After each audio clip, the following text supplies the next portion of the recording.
వందే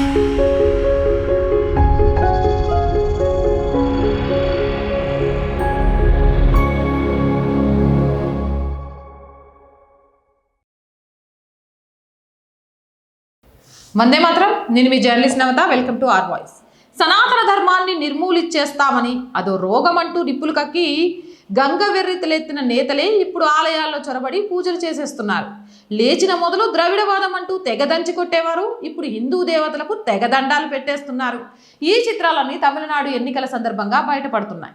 Tamil Nadu assembly ఎన్నికల సందర్భంగా ముఖ్యమంత్రి స్టాలిన్తో సహా పలువురు నేతలు సనాతన ధర్మంపై తమ విమర్శల వైఖరిని ఒక్కసారిగా మార్చేసుకున్నారు.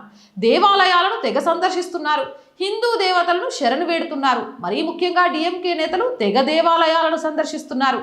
ఈ కోవలో ఉప ముఖ్యమంత్రి ఉదయనిధి స్టాలిన్ ముందు వరుసలో నిలిచారు. తాను ఎలాంటి మతపరమైన సందర్భాలను పాటించనని కొన్ని ఇంటర్వ్యూలలో స్పష్టంగా చెప్పారు. అంతేకాకుండా సనాతన ధర్మాన్ని డెంగ్యూతో పోల్చారు. దానిని పూర్తిగా నిర్మూలించాలని హిందువులను అవమానించారు.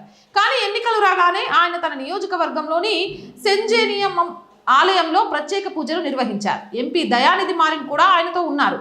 ఉదయనిధి ద్రావిడ సిద్ధాంతానికి గట్టి మద్దతుదారుడుగా నిలుస్తారు. అదే సమయంలో ధర్మపురి మాజీ ఎంపీ మరియు ప్రస్తుత అభ్యర్థి అయిన డాక్టర్ సెంథిల్ కుమార్ వైఖరిలో కూడా మార్పు వచ్చినట్లు కనిపిస్తుంది. గతంలో భూమి పూజ విషయంలో తీవ్ర అభ్యంతరాలు తెలిపారు.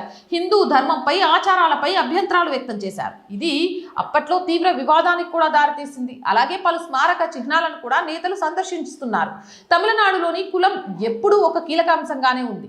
తేవర్ సామాజిక వర్గానికి చెందిన మంత్రి తంగం తెన్నేరసు పరమకుడిలోని దళిత నాయకుడు ఇమాన్యుయల్ శేఖరన్ స్మారక చిహ్నాన్ని సందర్శించి నివాళులర్పించారు.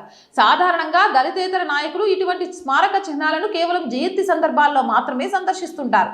అయితే ఈసారి ఎన్నికల సమయంలో డిఎంకే తీసుకున్న ఈ చర్య ఏ ఒక్క వర్గం ఓట్లను కూడా కోల్పోకుండా చూసుకోవాలని ఆ పార్టీ ప్రయత్నాన్ని ప్రతిబింబిస్తోంది. హిందువులారా, తస్మత్ జాగ్రత్త.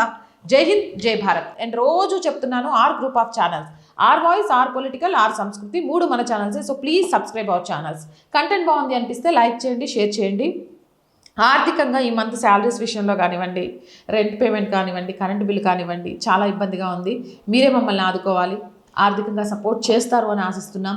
సపోర్ట్ చేయాలి అని అంటే సబ్స్క్రిప్షన్ పక్కనే జాయిన్ అనే బటన్ ఉంది. 1 to 5 లెవెల్స్ ఉన్నాయి. ఏదో ఒక లెవెల్లో సపోర్ట్ చేయండి. లేదా స్క్రీన్ మీద గూగుల్ పే, ఫోన్పేతో పాటు అకౌంట్ డీటెయిల్స్ ఉన్నాయి. మీకు తోచిన సహాయాన్ని అందించండి.